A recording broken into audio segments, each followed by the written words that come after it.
Welcome to Wake Up Happy Sis, the show that jumpstarts your day with a bang. We're strolling down these self-care streets as we navigate the maze of wellness and healing. We're helping you live happy, healed, and whole. And we do it all with a hearty dose of belly laughs for good measure. Stay tuned and get ready to wake up happy, sis. Good morning, beautiful people. It's your girl, Leanne Dulce here, your Chief Self-Love Officer over at Wake Up Happy Sis. And I'm back to offer you your morning dose of inspiration, motivation, and sisterhood right here on Wake Up Happy Sis. We are broadcasting live from KCCR Cityscape Radio, where we're changing the narrative for our people because we're always telling our stories our way. Today's episode, Relationship Rhythms, Harmonizing Personal and Professional Love. And hey, TikTok. Hey, Instagram. Hey, everybody. It's all about finding that sweet balance in your life between your heart's desires, your career dreams. And we're diving deep into the world of emotional intelligence, professional networking, and the art of maintaining thriving personal relationships alongside a bustling career. So, I want you to grab your favorite cup of joe or tea or whatever you want, right? Because it's 5 o'clock somewhere in the world. And let's get ready to transform, uplift, and empower ourselves today. My co-host, Sharonda, she will be in shortly. So for right now, y'all just got me. And good morning, Tanya. Welcome. Did you do that letter, Tanya? That's my question to you. Did you do that letter? That's what we need to know. And as always, this is a drop-in show, so you can drop in. Okay? Let me find the ticker.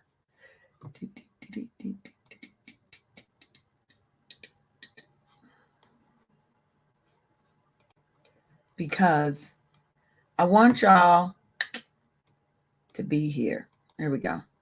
I want y'all to be here. You can come in. You can join the show for the morning. You can talk about our topic and your experiences. Because here on Wake Up Happy Sis, we really are all about telling our stories our way. We have to have that. Okay, Tanya. Okay, you wrote it. So if you would like to share it with me, you can inbox me on Facebook at Wake Up Happy Sis, because I'm not sure how to do that on YouTube, and I see that's how you're listening in.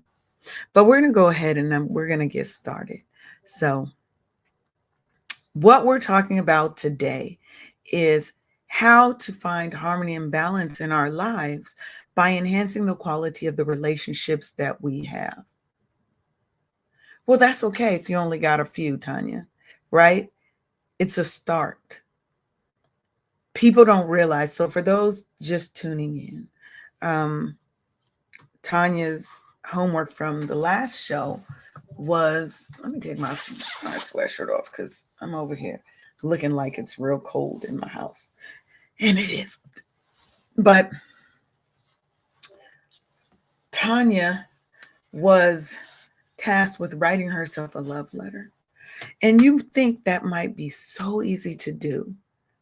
But when you have doubts about yourself, about what you're going through challenges, trauma, trials, and tribulations, writing that letter is not easy. Because sometimes you don't feel like you love yourself here. You may not love the version of yourself that you are.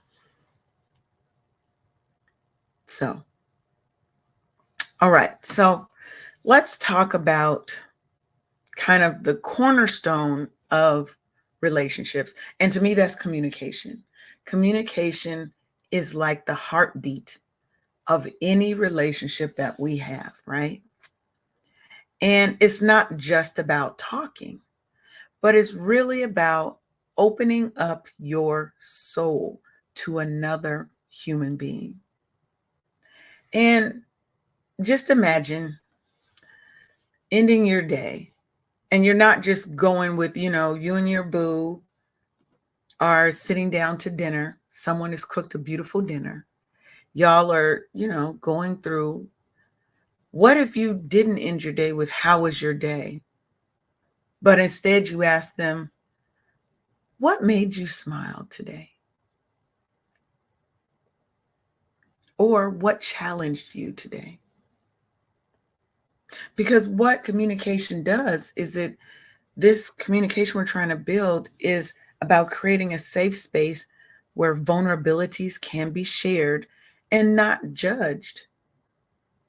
Oftentimes, when I talk to men, they don't feel comfortable sharing their emotions because oftentimes women will treat him as if he's less than a man because he is sharing his feelings and emotions with us, as if men cannot and do not and should not have and show emotion.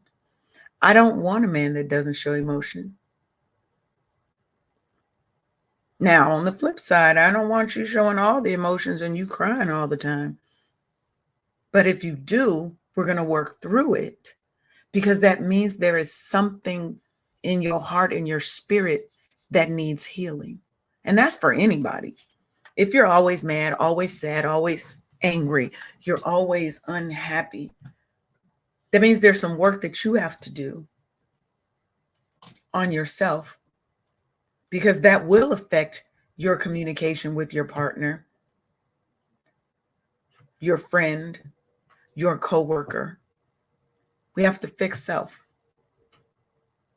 Now, studies like the one published in the Journal of Family Psychology show that couples who engage in meaningful conversations report higher satisfaction levels. They're not just passing information back and forth. How was your day? Oh, it was okay. And it was horrible. What we're doing as couples is we're weaving a tapestry of shared experiences and emotions. And that is very important. Now, the second kind of foundation foundation of our personal connections. And like I said, when we talk about relationships, we're talking about personal as well as professional love, right? Who do you love in your personal life? And there's all different kinds of love. So don't get it twisted like I'm talking about workplace rendezvous and romance, although there might be. But I'm talking, when I say professional, I mean your professional relationships. How do you get along with your coworkers, with your peers, right? What is that relationship? You can have love for them. And thank you for the hearts. Thank you for somebody sent us something. I'm still new to this whole TikTok thing, so I'm trying to figure it out over here, y'all. But the second aspect I want to talk about is quality time together. And we have to think quality, not quantity. It's about those moments where the world kind of fades away and it's just the two of you. And it could be in a romantic relationship, it can be in a friend relationship, but where it's just the two of you, whether it's a spontaneous dance in the kitchen while you're cooking dinner, or whether it's a planned girls' night out with you and your bestie, right? And where we're not talking about work, we are really just talking about what's going on in our lives. In my friend circle, my good girlfriends, as we call them, we have times that are set that we try to set aside so that we can connect. Now, sometimes we do talk business because we're business owners. So we're going to talk shop. We're going to talk a little business. But we also talk about relationships. We talk about our goals. We talk about everything. We talk about things that are going wrong, things we need help with, things we need to think about. Because we have the quality time, we have the communication too, and I can go to them with anything, good or bad. They're not going to judge me. They are going to tell me if I'm wrong, because your friends are not yes people. They're not meant to be your yes people and tell you what you want to hear. Okay? So when you're spending that quality time, it's about being present in the lives of others, present in the moments that you share with them. You're making memories. Now, according to the National Marriage Project, couples who dedicate at least one time a week to each other are 3.5 times more likely to report being very happy in their relationship compared with those who don't. It's not always about those grand gestures. Oh my God, he bought me a car and he bought me this big diamond and he took me to the Maldives and da da da da. Those things are nice. Nobody's saying they don't want them. But it's really about the small moments that count. The time when your husband or your mate maybe came up behind you in the kitchen while you're cooking and just gave you a hug. The moments where your partner knows when something is wrong with you and that you don't want to talk and all you need is a hug. Those conversations as we cuddle in bed, right? And just talk, just exist. Sometimes you're not even talking. That quality time is so important. Being present in those moments with your loved ones is so important. And there's also support systems. Okay. Now we're this segment, I'm going to keep it to kind of romantic relationships. Then we'll talk about our personal and our professional relationships. So let's keep it in that vein. Okay. And if you have any comments, anything you want to share, you can type it in the chat. Now, if you're in a Facebook group or something like that and you haven't added StreamYard, you want to do that so it'll show your name so I can see your comments and I'll know who to attribute the comments to. So next we're going to talk about support systems. Now, in the hustle of reaching professional heights, having your partner, your boo, your bae, your husband or wife as your cheerleader, your biggest cheerleader, can really make all the difference in the world. And those professional heights might be in your career.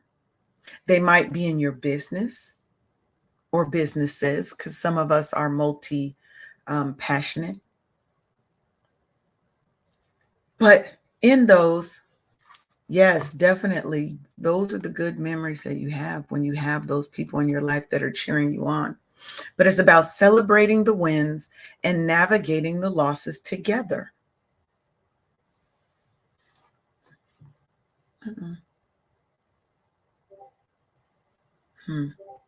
Okay, it says, if you're on Instagram, can you let me know if you see me? Because it looks like it had a little trouble. We're going to go ahead and restart Instagram. So if you're on Instagram, let me know because we're starting a new stream. Because it acted a little wonky. Okay. So please hold, because technology will act a fool sometimes. And we just got to roll with the punches, right? That's what we do here. So we're going to get us a new stream. We're going to go ahead and start it again. Okay. All right. So we're jumping back into Instagram. So thank y'all for tuning in to the Wake Up Happy Sis show. I'm your host, Leanne Dolson. We're broadcasting live on KCCR Cityscape Radio, where we're changing the narrative for our people because we are telling our stories our way. But are you listening? So let's talk about these support systems, right? So there's a study from the American Psychological Association, and it highlighted that individuals with supportive spouses are more likely to pursue challenging opportunities because you have that person in your corner. You can talk with them through your challenges. But sometimes just having that person in your corner really is the difference between you feeling empowered to do something, because they're going to lift you up. Babe, you know, you got this, blah, blah, blah. You've been doing this. This is nothing new for you. Yes, it may be, it's not hard as new. It may be a little bit different. You may have to dig in a little more. When I've been in really great relationships, I was able to talk to that person about anything. And they would tell me how they see me in their eyes, the things that I've done. And sometimes you need that cheerleader that can help you remember who you are, because it's easy to forget when you're having struggles, right? So supportive actions like expressing confidence and encouraging you in the face of your challenges, it always leads to higher personal and professional satisfaction, period. Because you know somebody's got your back. Yes, Tanya, it definitely has to be without judgment. It has to be without judgment. So when there are things going wrong, you know, your mate sometimes has to chest chuck you, you know, pull your little coattails and say, hold up. So again, we're not talking about having yes people in our lives. We're talking about having someone who's in your corner, who's going to lift you up when you fall, who's going to celebrate and bring you higher when you win, but they're also going to tell you the truth. And they're going to help you dig through and work through those challenges without judging, without looking down on you, without you making you feel less than. That's super important. Now, when we're in romantic relationships, we also have to maintain our own individuality, because it is so easy to get lost in that relationship. And then I go from being Leanne to being his wife, their mother, right? So easy. But preserving your essence and your individuality isn't just crucial, it has to be a non-negotiable. Yes, Disney Chick 66, mutual respect definitely does make it easy to give and to get criticism because it's constructive. So let's back up before we talk about the individuality, because constructive criticism is always easier to take when you have that respect and you don't feel like somebody is putting you down because they're telling you that something you're doing may not have been right or could have been done in a different way, a better way, right? All criticism isn't easy to take. All criticism isn't meant to help us. Sometimes it's meant to harm us. So you have to have that respect and that understanding of your partner to know, are you giving me constructive criticism or are you just here trying to tear me down? That's where you have to know that line. Now, let's go back to talking about maintaining our individuality, because we do know that it's a non-negotiable that I preserve who I am in this relationship. So engaging in your own personal hobbies or your interests It enriches your identity and it brings new energy to the relationship because you have something now that you can share with them. But don't be mad, sad, or hurt if that's not what they want to do. If you're going on a rigorous hike, I'm not the one. But I will go hike with you on some of the easier little trails and stuff like that because I do want to be involved in some of the aspects of your life. But sometimes you may have your group of people that you go hiking with, and that's fine. I don't have to be involved in every single aspect of everything that you do. I still have my own interests, desires, and wants, things that make me happy that have to live outside of that relationship. So, the Journal of Happiness studies revealed that individuals who maintain personal interests and hobbies outside of their relationships report higher levels of personal growth and happiness within that relationship. Because I haven't lost my identity in the scope of that relationship. I still go out with my friends. I still will go to museums and things, right? I'm still going to read my books and dance and do all, I'm still going to do the things that I did. But we also now have things that we do together as a couple. And some of those may be the things that I was doing previously, maybe the things that he was doing previously, but I'm still maintaining my individuality within the space of our relationship. And that's important. So let's talk about handling conflict, because I think that's one of the things that's super important. And that basis of mutual respect and love is going to help us handle conflict with grace, because conflict is inevitable, right? But it's how you handle that conflict that counts. It's about approaching disagreements with the intent to understand, not with the intent to win the argument. Because if your intent is to win the argument and my intent is to win the argument, we both lose. We both lose. Because now we're saying things that we may not even mean, that are very hurtful and spiteful. We're not listening to each other. We're not communicating.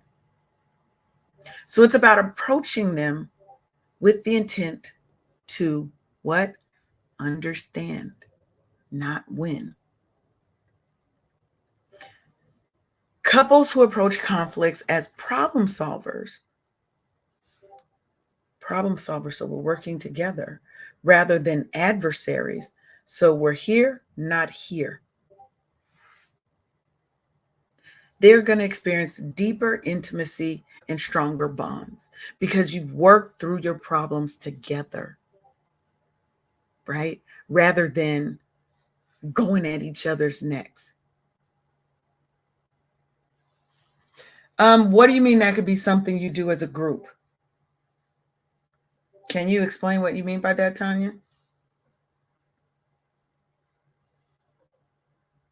Now, the Gottman Institute had a study that shows that the magic ratio for a stable relationship is 5-1. And that's, yes, Tanya, you could definitely go hiking as a group, because that relationship can be me and my husband, our friends, we go hiking together. But let's say your partner is not physically able to hike. Does that mean you have to give up hiking? No. You may still go hiking with your group.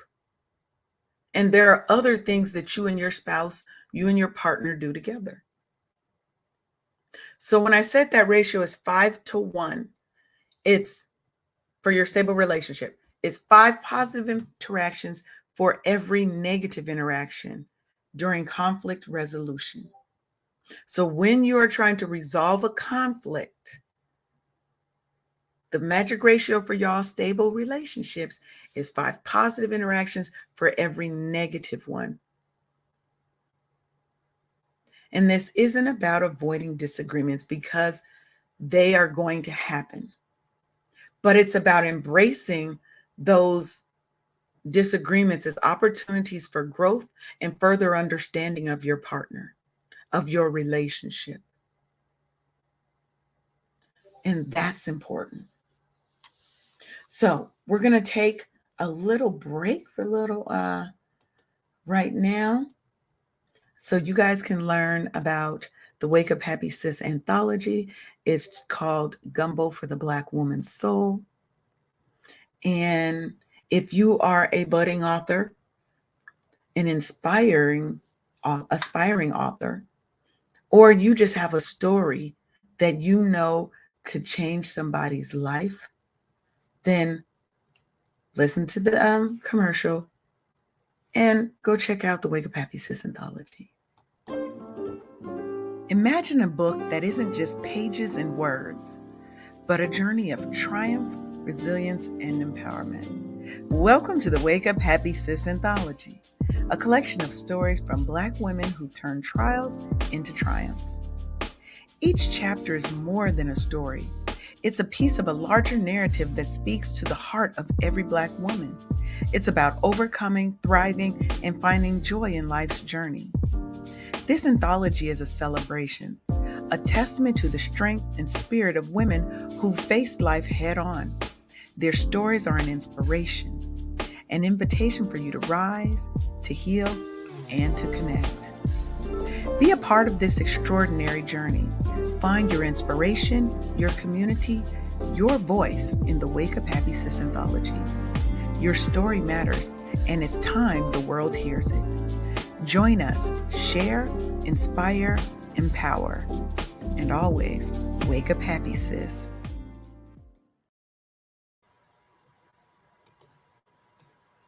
All right. And if you want to join the anthology, if you want to become an author with the Wake Up Happy Sis anthology, you can head on over to www.wakeuphappybook to learn more.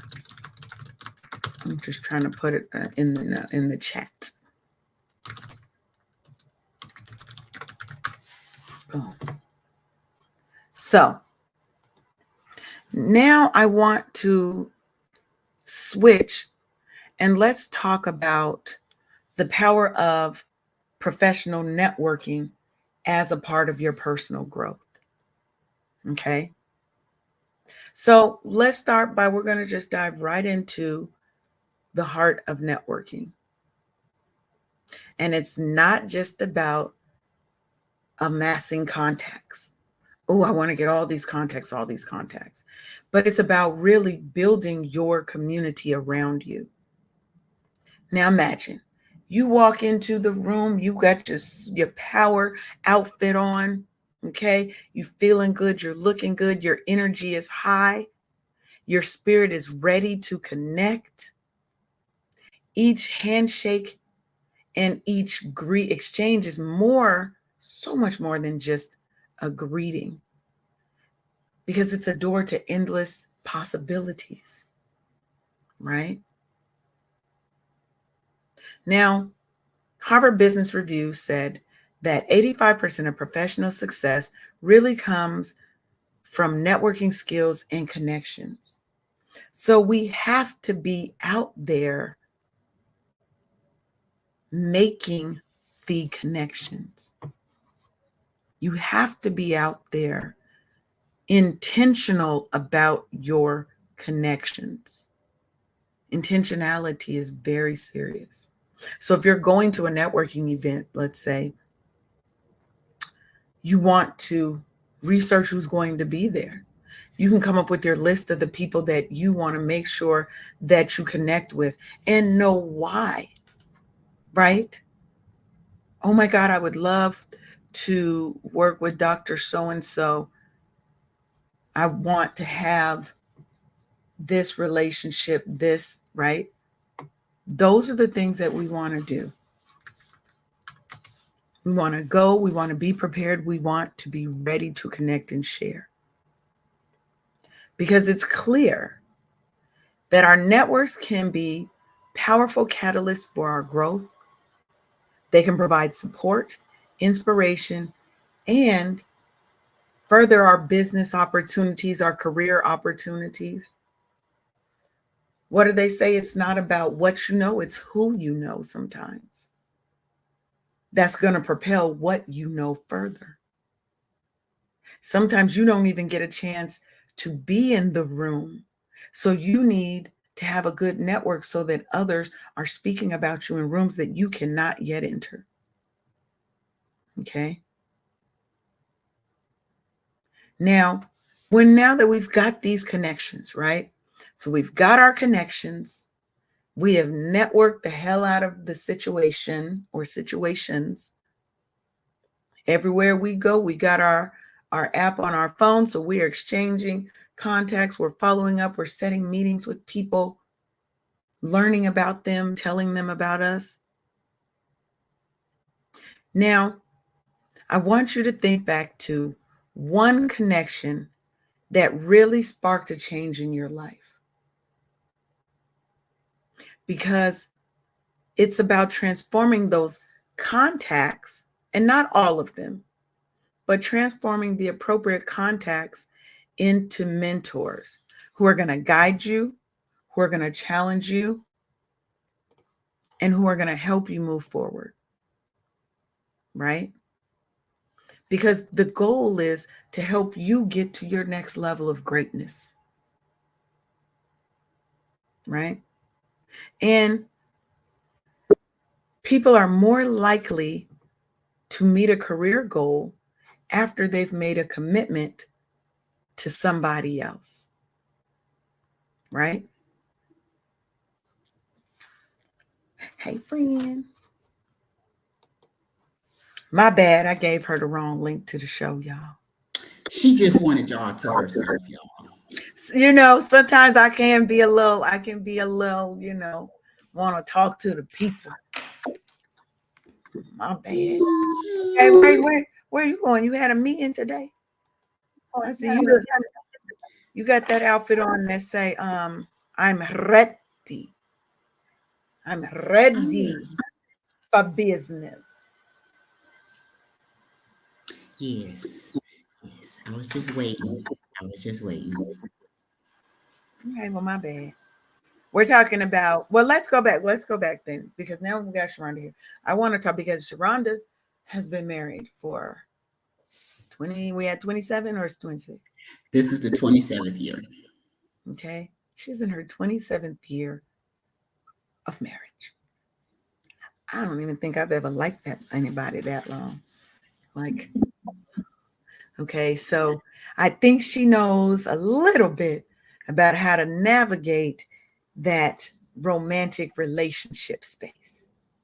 I think her and Reef have figured out how to navigate that space. So let me ask you a couple of questions. Okay. So we talked about conflict resolution. Okay. We talked about maintaining our individuality, because that's important to maintain who you are outside of your relationship. But I want to talk about quality time. So Reef's over here busy running business XYZ. You're over here busy in running business XYZ. How do you make sure that you guys are finding time or making time for one another? Start small. Like, for instance, just now, okay, y'all, I'm only talking about my life. This probably don't happen to nobody else. But for instance, if we are passing each other in the hallway, stop and give some smooches and touches and kisses and hugs. You don't know. Do butt grabs count? Like a little butt rub? Absolutely, they count. Yeah. It could be other body parts too. I mean, it could. But sometimes you be like, look, don't start nothing now. You gotta tell him don't start nothing right now. Now I got to But go. then I can't say that to him because he's like, don't be threatening me with a good time. So how do you keep it spicy and exciting for Mhm. 26 years? It's we truly like each other as well as love each other. Like that's actually extra because people just I don't think they don't know about us. Like back in the 90s, there was this song by John B called "They Don't Know About Us," Yes. and we're not like everybody else, and it's the all of the things that you said, like holding the space for each other to delve into your hobbies and your likes and your friend groups and all of the things, but it's also the not running when it gets hard. It's the closing ranks when you are under attack by somebody you might have gave birth to, Yeah. Mm. because we have decided that we don't negotiate with terrorists that And we don't gave birth to. and don't and don't. What you're not gonna do is, we don't subscribe to their mentality of dividing and conquering. I'm telling you, this is good morning, Tanya. We don't subscribe to the dividing and conquering where Mm. like in the wilderness, the predators pick off the weakest Yeah. ones. Yeah. But if the herd is intact, then there's no room for a little terrorist to try to manipulate. What I'm That's right. saying is, your kid, the one, the real cute one that's, so cute and just so lovable and stuff. And before they learn how to talk, they are that. But when they learn how to talk and then they start smelling themselves and started, thinking that they know better than us and stuff like that. And then they get introduced to mean mommy and bad daddy or whatever he calls this stuff. Yeah. And just like, what you not gonna do, little Negro, is, you know, and you establish those boundaries also go around us and with us, and expressing that to your children too as well. So if you have that boundary wrapped tightly around you, then nothing can breach the whole. So Yes. And one thing that you said that was important was that united front, right? That unwavering support, right? Because what you're building is a mutual support system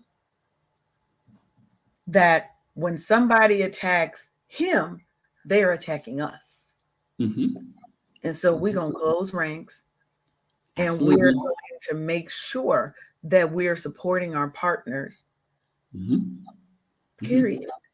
Because Because, go ahead. you're gonna take turns taking the lead. Like for instance, back in the day, I when I got baptized, I this is when we were dating, I believe. This is right. It was the same year that we got married, and so I came back and I introduced the concept to Arif, and Arif was like, "Well, I was christened." I was like, "Nope, it's not the same."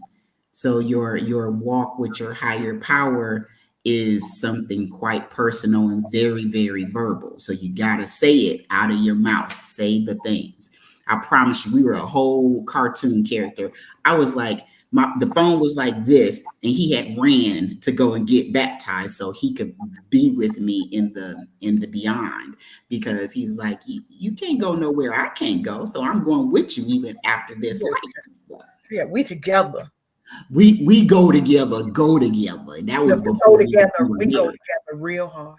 Well, you know, Real hard. We go and I together think there real was good. something that you said earlier too that I want to highlight is the fact that she said we actually like each other, right? And I think a lot of times we get into these relations, especially when we're younger, we tend to get into relationships based off of lust, not necessarily based off of like.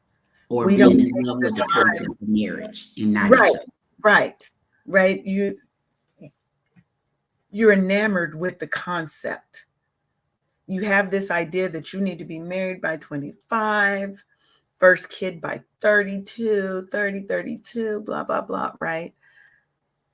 And we haven't really taken the time to get to know the person, to understand that, in my life now, whoever if I ever get married again, um, whoever he is, he has to be my best friend, period. Otherwise, because for me, that's a non negotiable. Mm-hmm. Because that when love is challenged, there has to be an underpinning, a foundation that can secure you. Because things happen where love is tested, infidelity, hurt, whatever. But if you have a relationship that is worth saving, that's because there's an underpinning under that love of that friendship first. And so you really feel like you have something to lose. You are losing not just your husband, you're losing your lover, you're losing your best friend. And I feel like when people don't have that, that's where a lot of the things come in, because my best friend I can tell anything to. We can talk about any and everything, even if it hurts us, we know that we can work through it because we really actually like each other. We really actually want to be around. So Tanya said she got a son that's right out of high school that's smelling this stuff. They all do. They all do. Can you clap the fan, please? They all do. Let me clap for you. Because your kids gonna test the Gonna hell test out the of you. gangster. They gonna test your gangster. Now Woo! now I do believe in whooping kids, but I never Mm-hmm. really had to whoop my daughter too much, right? I never really had to whoop her, but I smacked the hell out of her one time when she was a teenager because she really was smelling herself. Mm. You playing with me? You playing with your life right now? You playing with your life? Go play Sometimes with they somebody else. be begging you for it. And Look, sometimes you go find you somebody to play with. it ain't me. Mm-mm. Mm-mm. It ain't Period. me. Period. It ain't. It I'm ain't. not one of your little friends. You're not old enough for me to be your friend, sir. There are so many blackisms that we can say, because I am one of your little friends is one of them too. Find you somebody to play with. Um, you know, because they're all people might want to say what they want, but they're all true. You better find you somebody to play with. Brought you in this world, I could take you out. I heard that, that was a popular one. Yeah. Shut up before I give you something to cry about. Right. I'm crying already. Stop crying before I get you something. You already did give me something to cry about.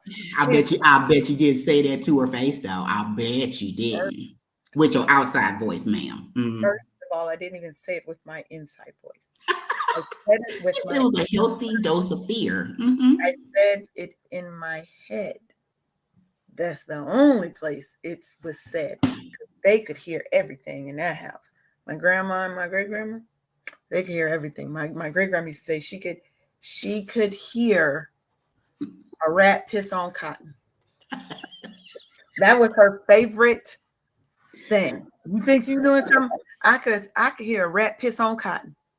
She could. Oh my God. Oh my God. Yes. But Tanya, just be careful because you know that you are smarter than them, remain smarter than them, no matter how old they get, no matter if they realize it or not. You are smarter than them. Mm-hmm. Therefore, you can control the situation. without hurting yourself or cracking up in your mind. You can control the situation. And Trust without me. having to hurt them, without having to resorting to hurt, And without going to jail. because we don't want to go to jail. Mm-mm, mm-mm, mm-mm. Okay, so now we can kind of go back and fast forward back to our professional relationships, right? And what I was talking about was transforming contacts into mentors. Okay. Okay. So now you've done your networking, your power networking, you've got the connections, you have sorted your list, you know how you want to work or talk to each person, Mm-hmm. right? Mm-hmm. Now, how do you then identify those people that you would like to be mentors, right? And then how do you approach them to be a mentor? You have to really look at what is your goal? Where do you want to go? Are there people in your network who have been there already? But you also have to think about that person's personality. Does their personality jive with yours? Their work style, their communication style, right? You really have to find somebody that you vibe with that wants to see you at your greatest. And Mm-hmm. they're like, you know what? I've been there. I can help you. To the way that I think I found most times is it came about gradually. It wasn't necessarily something that I sought out. Now you hear him want to I have a do. Your co-worker is very rude right now. he is very disrespectful. He's very disrespectful, y'all. I'm sorry. Just act like y'all don't hear the whining in the other room. Tanya, don't be laughing at him. Don't laugh at the 5 pound terrorist. Don't laugh at the 5 pound terrorist. Terrorists, absolutely. We don't do terrorists. Mm-mm, mm-mm, We don't mm-mm. negotiate with terrorists. We're about to go to commercial real quick so I can go close this down. It's about time for commercial break anyway. You're tuned into the Wake Up Happy Sis show on KCCR Cityscape Radio, where we change the narrative for our Black and Brown people because we're always going to tell our stories our way. We'll be right back after a word from our sponsor. You are at the top of your career. Hey, sis. Ever feel like you're on the verge of a meltdown? Are you overwhelmed from juggling your job, your family, and trying to fit in me time, but seriously dropping the ball on that last one? Guess what? You're not alone. Introducing the Burnout Recovery Kit. It's your 14-day lifeline to go from burnt out to lit up. Get ready to reclaim your joy, energy, and that I got this attitude. Grab your free ebook, a purpose-driven workbook, daily email prompts, as well as SMS boosters and Q&A sessions. It's like a spa day for your soul, and guess what? It's totally free. Don't waste another minute feeling drained. Go to officialburnoutrecoverykit.com right now and kickstart your transformation. The Burnout Recovery Kit, because you deserve to be at the top of your own to-do list. Don't just cope, thrive, sis.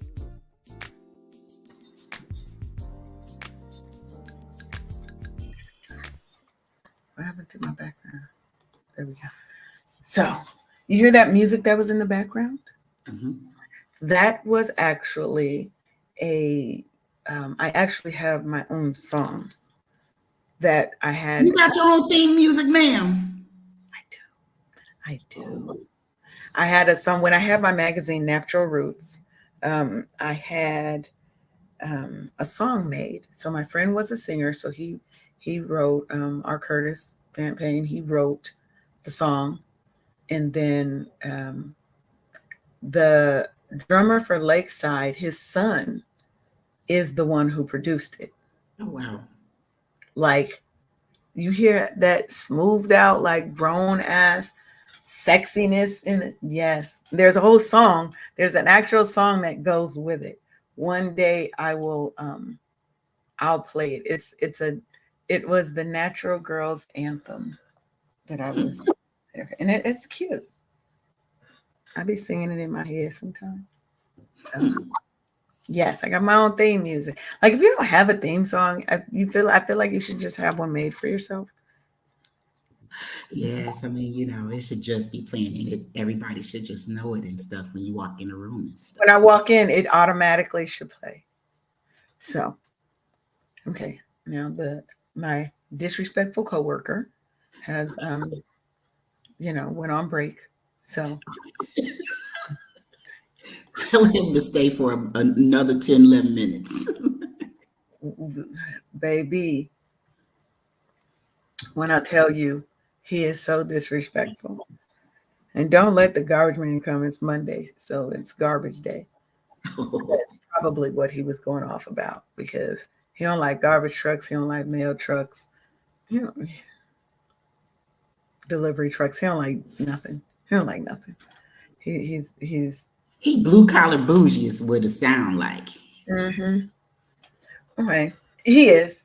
Now let's talk a little bit about networking, kind of beyond the business card, right?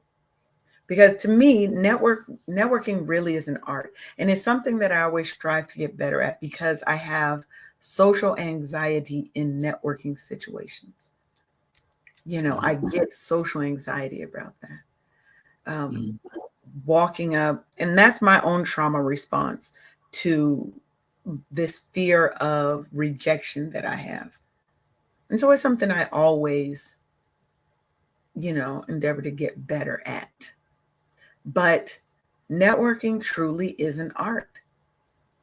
And if you think of your career as the canvas, networking is that thing that's going to take your career to the next level, right? It's the paint, it's all the things that are going to help make your career beautiful, successful, Mhm. prosperous, right?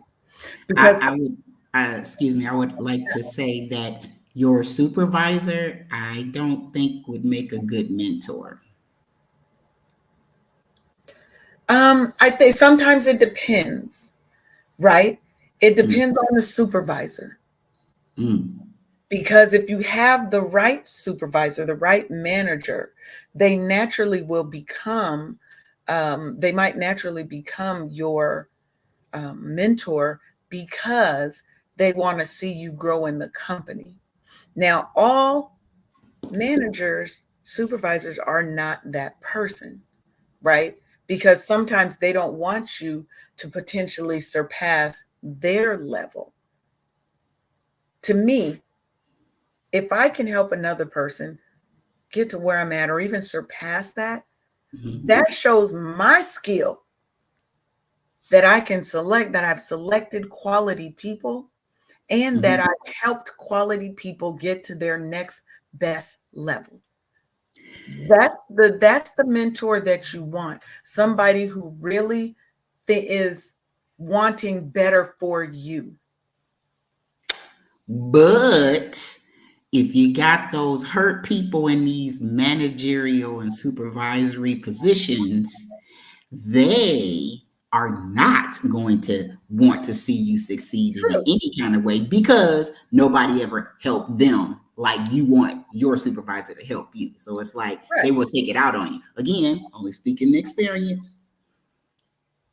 No, no, I agree with that. I 100% agree with that. But that's why networking becomes so important because you have to sometimes look outside of that immediate circle of people around you in your work environment, right?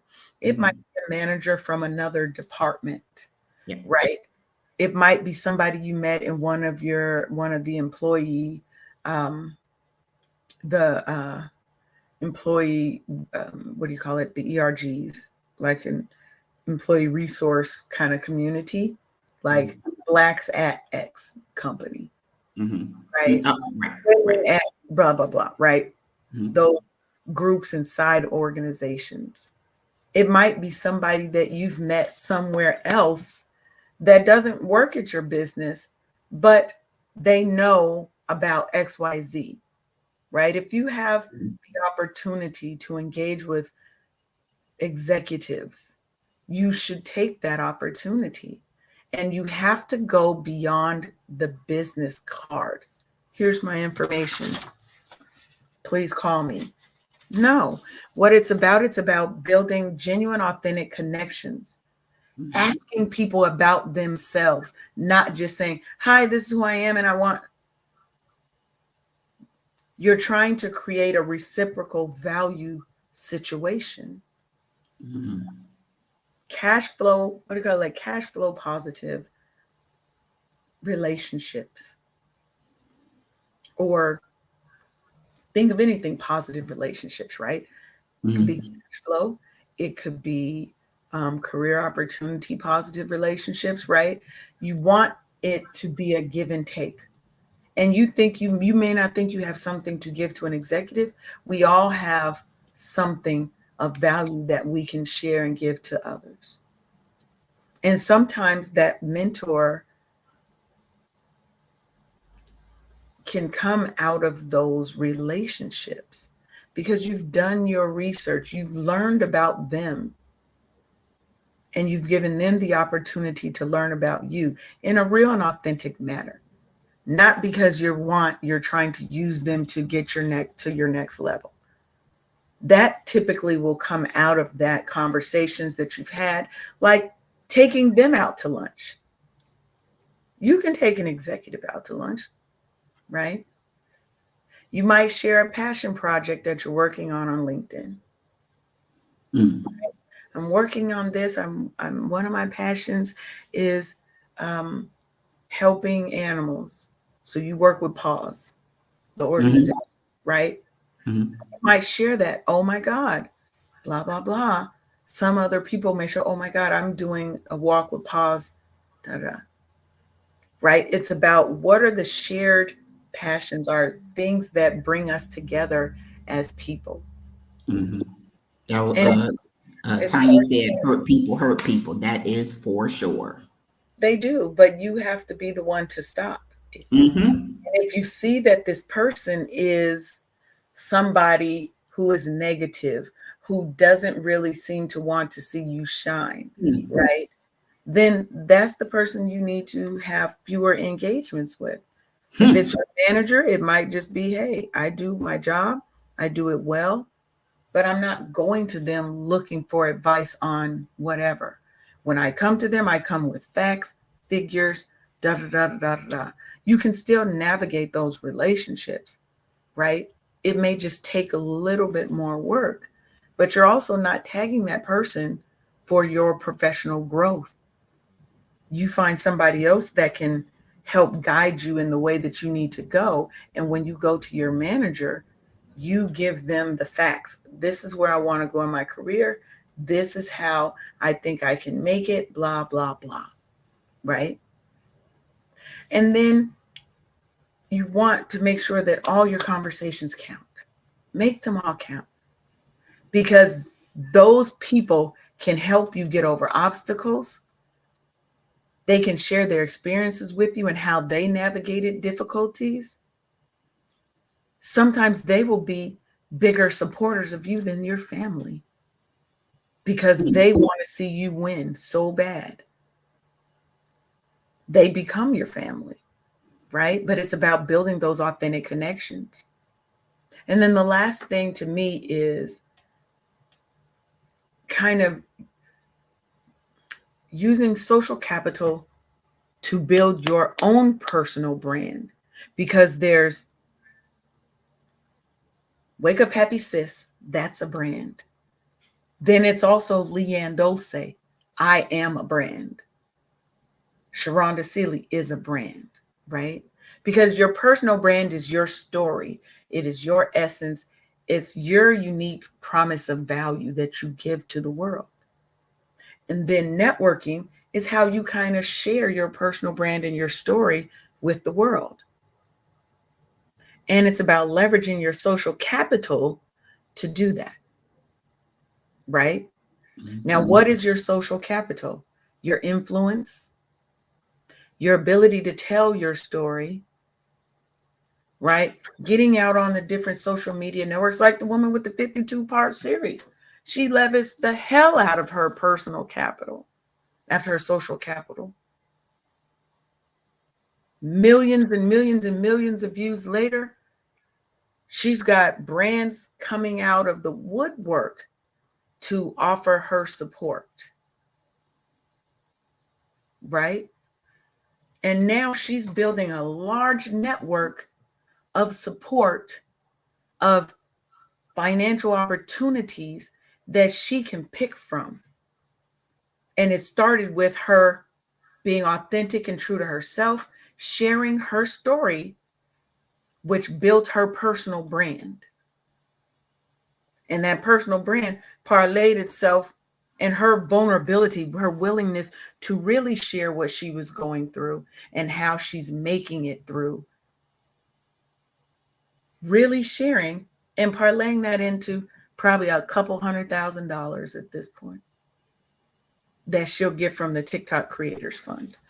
On top of all the things that she'll probably get in brand endorsements and offers from companies, because now she is would be seen as something of an influencer with all those views, right?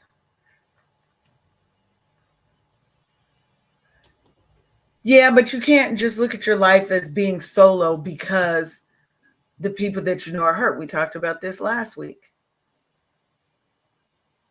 Your personal brand cannot continue to be solo and hurt, Tanya. That means you need to find new people, right? That means you have to Foot stomp. yes, Find a new circle. yes, you have to step outside of your comfort zone and you have to go, this is your personal brand and that you are building, Tanya. How are you trying to build that? Are you building it on the legacy? Oh, well, thank you. We are. Absolutely. We are. But you don't want to build your legacy on that hurt and that pain. So you building your brand, you telling your story, right? You surrounding yourself with new people so that you can have a better story to tell. She is. This is her second show chiming in, and I am very Yes, proud of her for I that. love it. And she's that, look, you are making a way for yourself. Okay. Now, being in the military for as long as you were, Sharonda, how did you find networking and professional relationships? Because I feel like, and correct me if I'm wrong, a lot of times, especially if you lead soldiers, right? You have your group of people, they become your family because out there you have to be able to rely and trust everybody around you because it could be a life or death situation if you don't. Yeah. So talk a little bit about what that looked like in the military and the concept of building relationships and all of that. So I started off being enlisted, and then I got commissioned at Tuskegee University, and then I got what's the word, reincarnated as an officer, and I went back on active duty.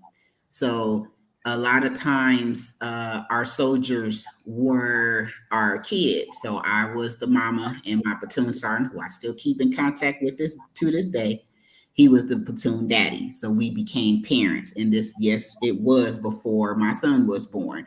So being in charge of other people's children and making sure that they were safe and that they were at their very, very best and taking care of issues behind the scenes so they could focus on their jobs, like for instance, like pay issues. So Arif was our finance officer. So I would just make a call going through across the doggone parking lot because one of the soldiers heard about my husband being our finance officer and he hadn't gotten his bonus. He had been on active duty for like 6 months or so.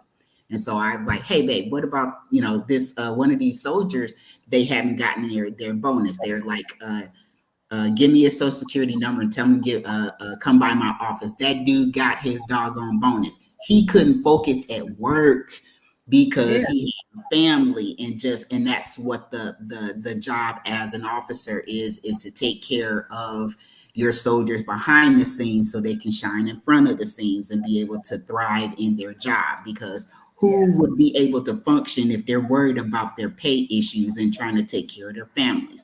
And Yeah. so, so we, definitely was a doggone tag team, and our battalion commander was just ever so happy to, have us as a team, taking care of soldiers. One, they weren't even in my doggone purview. They were just, adjacent, and they found out Yeah. who I was and who, and just because those soldiers, they deserve the best leadership of the world, because I saw myself in them Right. when I was enlisted. And so I wanted to provide that leadership, the nurturing, the getting them the best training, world renowned and stuff like that. And so it's one of the parts of my life that I really do cherish, that I got to lead some awesome young soldiers, and it was just amazing. Some of them even wanted to know how I became an officer, and so I, Yeah. mentored them in that situation and gave them whatever recommendations, or told them exactly how I did it. And so, so in those situations, you want the best. And so back then I was in the army of doing more with less. And so the mission stayed the same, but the personnel always went down, and that we were just so stretched thin. So I decided to come up with a cross training program where everybody could do everybody's job in case somebody had to be absent. And we thrived like that. And so the soldiers grew professionally like that. And they were a force to be reckoned. And you know me, but you could not come to me and tell me anything about my soldiers that they couldn't tell me. Oh, it was just, oh my God, if I ever found out something, oh, that was gonna be your ass, and you were going to be my next example. Because I prided myself in providing a safe environment for them to be able to come to me for anything. And I put my career on the line, to, Yeah. give the benefit and to take responsibility, because those were my kids. Of course, Reef called me a doggone mother hen for some reason. Mhm.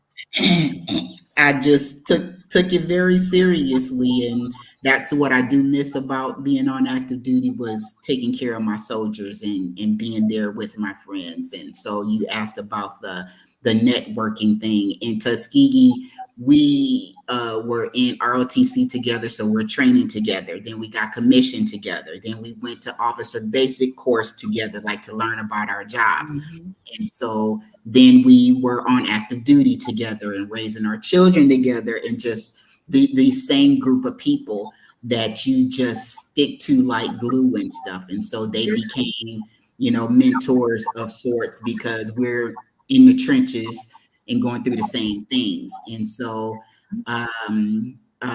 it's a wonderful environment that gets created, because I am a product of Tuskegee. Back in the day, That's right. Tuskegee was one of the larger producers of minority officers back in the day. Okay. And it's just a badge of honor to be able to lead America's sons and daughters. Yes. And I think what's so important about that is, one, again, you're building relationships that surpass just professional. You know, I've got people that I was in nonprofit organization, National Society of Black Engineers, coming from college, right? Coming from my professional years, my years in corporate America.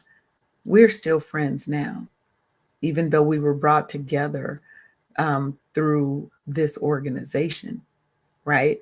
I've got friends from other companies that I've worked with that are we're still friends to this day, because Mhm. you're building something more than just networking. You're building more than just business card relationships. Right, right. We're building, like I said, your community around you.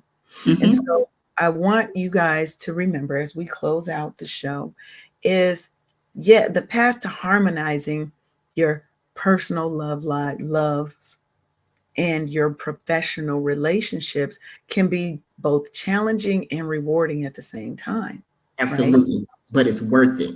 It is Remember worth that. it's always worth it because it is a journey of self-discovery. You're going to learn so much about yourself. It's a Mhm. journey of growth. Mhm. And most importantly, it's a journey of love, all kinds of love. There is Mhm. social love, there is platonic love, there's the love that you have for your coworkers and people in professional settings. Mhm. There's that familial love, there's romantic love, right? We have to think about love differently, right? Mhm. And realize that you, even when you embrace each step, you have to embrace the stumbles and you have to embrace the victories with an open heart and an open mind, because it's hard getting out there and putting yourself out in the networking streets and trying to introduce yourself to new people, especially if you're like me, who is naturally a little bit more introverted, right? And that's hard. So find settings that are a little more introvert friendly, that are, a little bit more laid back and less feeling like, okay, it's networking time. Let's go talk to 20 people. And now you're nervous because you're like, who do I talk to? What if they don't like me? Blah, blah, blah. Right? Networking is a skill. You're only going to build it by doing it. Loving is a skill too. You're only going to get better at it by doing it. So I want you to leave you with this really heartfelt sentiment from me. I want you to always believe in the power of your journey. I need you to trust in the strength of your love and the depth of your leadership. We are all forces of nature out here, okay?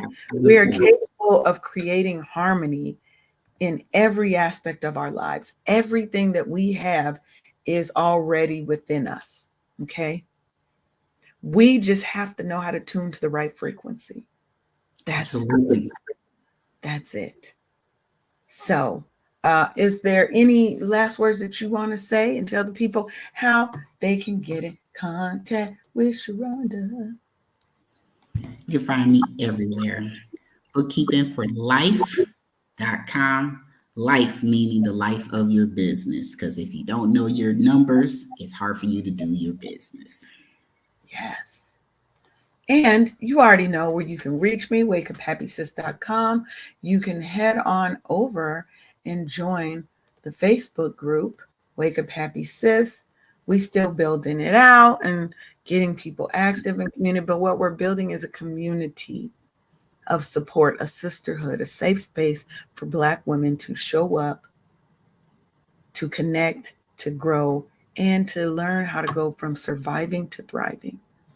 So, with that, I want to thank you for sharing this time with us, for opening your hearts and minds uh, to the possibilities of what we can achieve together when we change ourselves first. So, have the day you are meant to have because you have control on how you respond to everything that happens to you. So, choose happiness, choose joy. And we will see you Thursday. Bye bye. Where's my outro? Thank you for tuning in for another episode of Wake